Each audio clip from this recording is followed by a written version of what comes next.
Fala galera, sejam bem-vindos de volta ao canal. Dando continuidade à nossa série sobre Python Essencial, hoje nós vamos falar sobre o Looping For, tá? Nós já havíamos falado sobre o Looping While e nesse nós vamos tratar sobre o Looping For. Antes da gente continuar, se vocês curtiram o vídeo, dê um joinha, se não curtiram pode dar um like aí e não se esqueçam de se inscrever no canal para que vocês recebam as notificações dos novos vídeos que nós estamos postando aqui, tá bom? Eu vou dar uma aumentadinha aqui na minha tela e vamos voltar aqui, ó. Nós, como eu havia mencionado na aula passada, nós vamos começar a trabalhar com o Colab aqui, tá bom?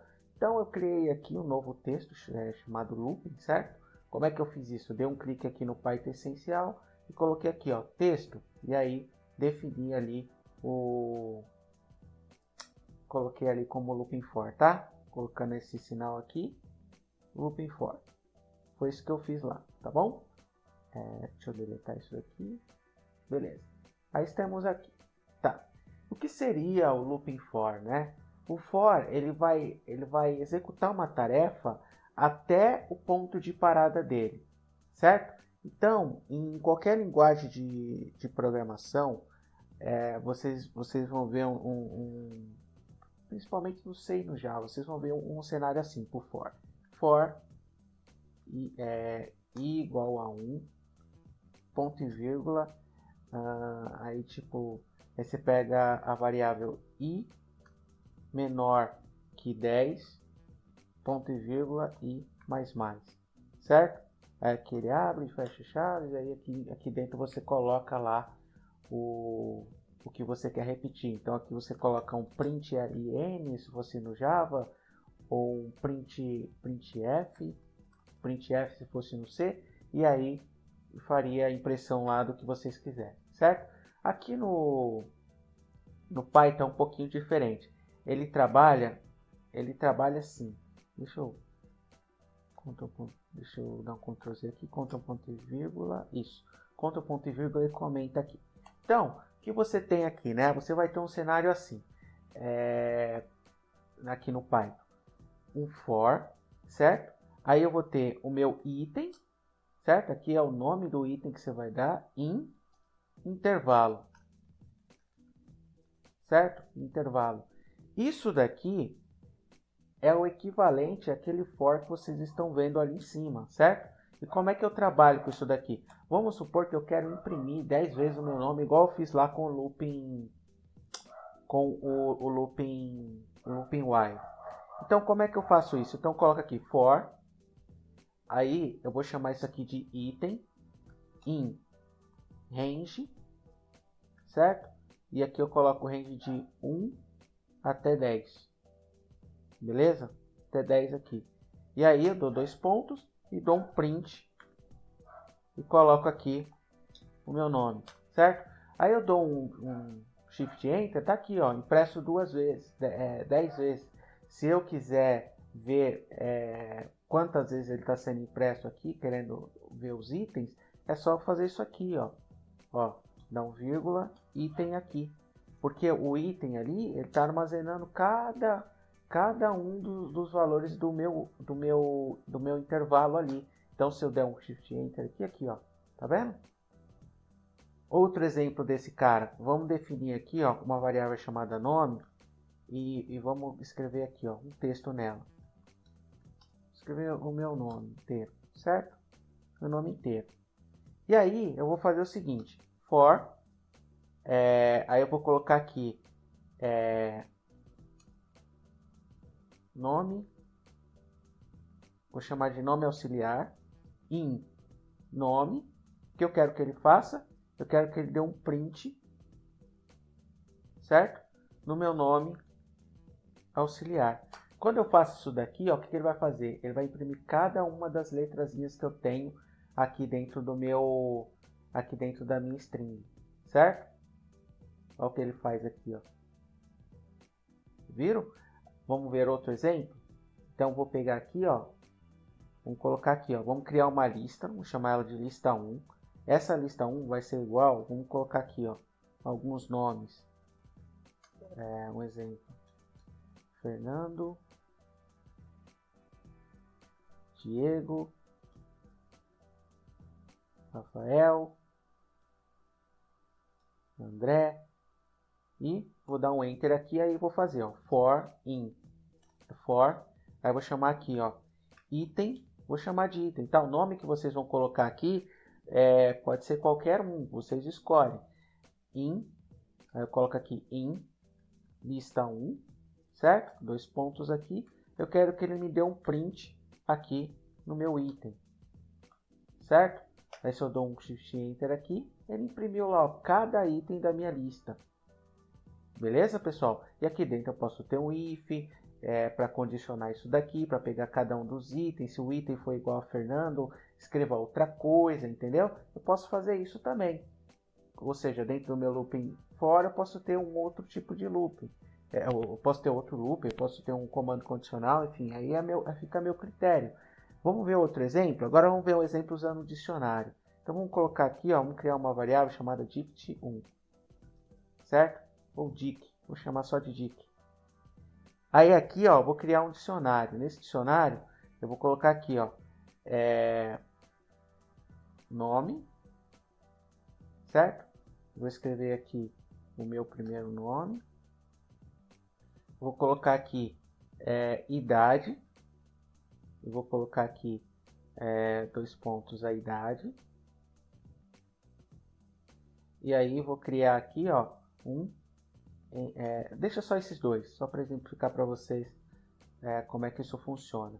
Aí aqui embaixo, ó, eu quero trazer todos os índices que eu tenho dentro do meu dicionário. Então eu coloco aqui, ó, for. Aí o que eu faço aqui? Coloco aqui, vou colocar como item também, in dic, certo? Uma vez que eu fiz isso daqui, se eu der um print aqui agora no item, vocês vão ver o que vai acontecer, ó. Olha o que ele vai imprimir para mim. Deixa eu executar ali. Pronto. O que ele imprimiu para mim foi o nome e a idade, ou seja, ele imprimiu o meu índice, né? A minha chave do meu dicionário, chave e valor, né? Não me imprimiu o valor.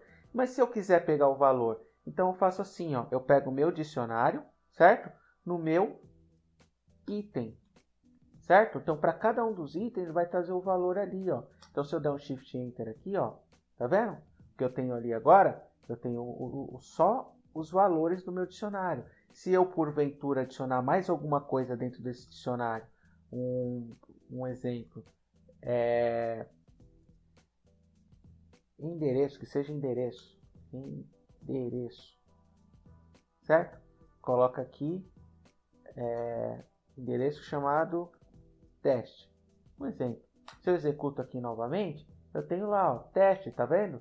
E se porventura eu quiser trazer as duas coisas, eu quiser trazer tanto a chave quanto o valor. Então aqui eu já sei que eu tenho aqui me trazendo cada valor aqui do meu dicionário. Para eu pegar o índice, é só eu vir aqui, ó, antes e falar assim, ó, eu quero que você me traga aqui o item, certo?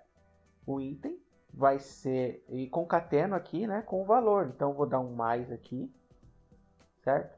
Vou colocar um espaço e vou dar um mais aqui, certo? E vou dar um Enter. Beleza. Ele me deu um erro. O que ele está dizendo aqui? Que os meus itens devem ser do tipo string para eu apresentar eles dessa forma. Por que ele não está me deixando? Porque eu tenho um item aqui que ele é do tipo numérico. Então, como é que eu faço para tratar isso daqui? É só eu vir aqui, ó, onde está no meu índice, e converter ele na minha impressão. Então, aqui na minha impressão, eu falo assim para ele que eu quero que ele transforme esse cara em str, certo? Transforma ele aqui em um str. Vou tentar imprimir aqui, ó, me deu um erro. Os dois tem que ser, né? Então, vem aqui, ó, str também, certo? Coloca aqui, ó, e fecha ele aqui. Agora, se eu executo esse cara, tem aqui, ó, a minha chave e meu valor. Aí, para deixar mais bonitinho, eu posso colocar um traço aqui, entendeu? Aí a impressão fica com vocês, né? Como vocês quiserem imprimir isso. Então, tem a chave e o valor do meu dicionário aqui, certo? Outra forma muito legal de se trabalhar com for eu trabalhar com o item e especificar para ele quantas vezes eu quero que ele execute aquilo ali. Então, como é que eu vou fazer isso? Eu vou criar uma variável aqui chamada número número de repetição.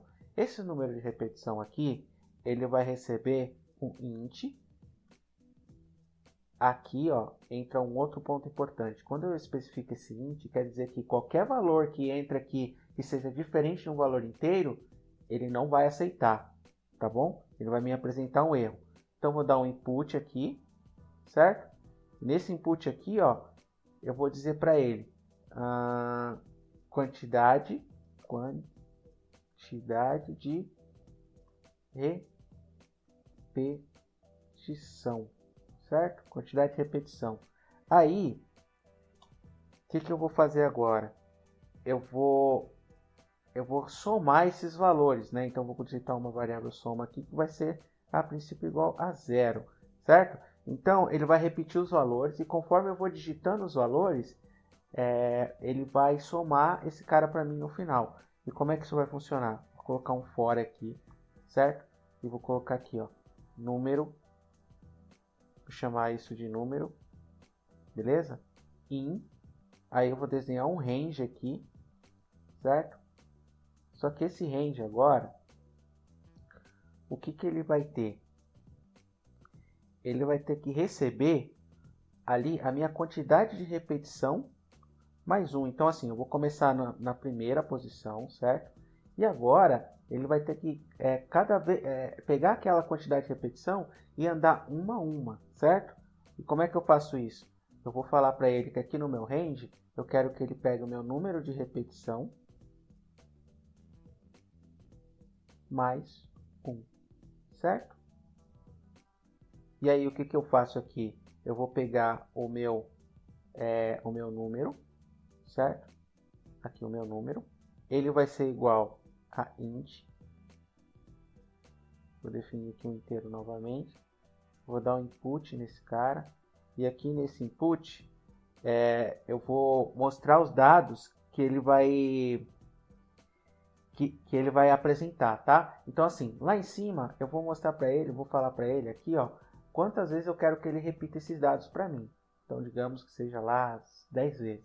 E aí, o que ele vai fazer? Ele vai entrar aqui. Então ele vai falar, tá bom. Então na primeira repetição, qual que é o valor que você quer, tá? Então aí eu vou dizer para ele quantas repetições eu quero. Então vou só formatar isso daqui para apresentar e vou falar assim.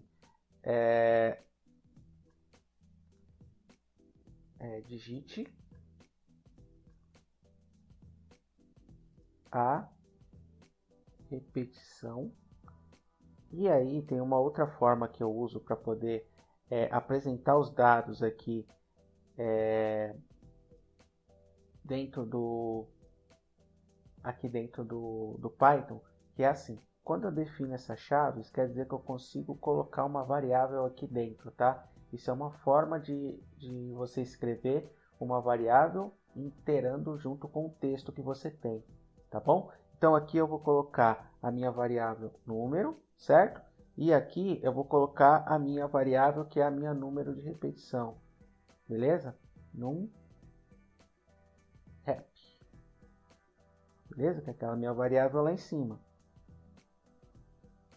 E vou dar um espaço aqui, colocar um valor, 2 pontos, e tá aqui, espaço. Beleza. Agora, o que eu vou fazer? Vou fazer a soma desse cara. Então, vou fazer soma, vai ser igual a soma mais o número, certo? Que é cada um dos ranges que ele está entrando ali. Então, conforme eu vou digitando, ele vai somando os valores para mim. E para eu imprimir esse cara, eu vou imprimir ele fora do looping. Por que eu vou imprimir ele fora do looping? Porque se eu colocar o print aqui, ele vai fazer, vai somar e vai mostrar o resultado. Vai fazer, vai somar e vai mostrar o resultado. Mas não, eu quero digitar todos os valores que quero que ele me mostre o total no final. Aí eu dou um print aqui, certo? Vou dar um print. Aqui, vou colocar, vou formatar esse cara também. Esse F aqui é só para aquele formate, tá? o campo a soma é, e aí vamos apresentar esse dado assim, tá? Eu vou colocar aqui a soma. E aí se eu executo esse cara aqui agora, ó, então aqui, ó, ele entrou dentro de uma repetição, e aí eu coloco aqui, ó, quantidade de repetição que eu quero. Vamos colocar aqui 4. Ó, coloquei 4. Olha aqui, ó, o que ele fez aqui, ó. Digite a repetição 1 de 4. Aí eu coloco aqui, ó, 2. Aí coloco, digite a repetição 2 de 4. Aí eu coloco aqui, ó, 5. Aí ele vem de novo, ó, coloca a repetição 3 de 4. Eu coloco aqui, ó, 8. E depois coloca a repetição 4 de 4. Aí eu coloco aqui 10. Aí ele me mostra aqui a soma total, que é 25. Tá bom? Isso aqui é uma outra forma da gente trabalhar com looping for, tá? Pode ser um pouco complexo, não sei se vocês entenderam o que eu expliquei disso daqui. Mas se não ficou claro aqui, pessoal, coloca aí nos comentários e não se preocupe que nós, quando a gente for desenvolver o sistema, a gente vai trabalhar com isso daqui, eu explico novamente e, sei lá, tento explicar isso de uma outra forma que fique mais claro para vocês, tá bom? Mas essas são algumas das formas que a gente consegue trabalhar com o looping for, tá? Para imprimir itens de uma lista, pode ter aqui uma tupla também, para você trabalhar com dicionário, imprimir itens do dicionário, e também para você trabalhar com ranges aqui, né? Eu uso o range para poder trazer o meu valor, eu atribuo ele sempre trazendo a soma mais 1 para que ele ande item por item, não imprima todos de uma vez, mas que ele percorra cada um dos itens, e aqui eu entro interagindo com ele, tá bom? Interajo com o usuário, falando para ele que eu quero que ele imprima para mim some cada uma das interações que eu tiver aqui, certo? Então, na primeira ele passa e adiciona, né, aqui o número, certo? O meu número aqui no meu índice, aqui ele vai estar valendo 1, então vai ser 1 de 1 aqui, certo? Digita o valor, ele vem, faz a soma e ele não vai vir aqui ainda, ele vai voltar aqui no número. Então ele vai pegar o número que era 1, vai ser mais 1 agora. Então vai ser 2. Então aqui ele vai colocar o 2, entendeu? E aí foi exatamente o que vocês viram aqui. Beleza, pessoal? Isso aqui foi a parte do loop for. Na próxima aula nós vamos trabalhar com função, no próximo vídeo, tá? Nós vamos começar a trabalhar com função. E aí nós vamos fazer algumas interações usando lista, tuplas, dicionários dentro da função e chamando a função depois, tá? Eu vou explicar para vocês o conceito de função aqui dentro do Python. Nós vamos ver dois tipos, né? Que é a função normal e a função lambda que a gente trabalha, que é uma função linear. Tá bom? Espero que vocês tenham gostado e espero vocês na próxima aula.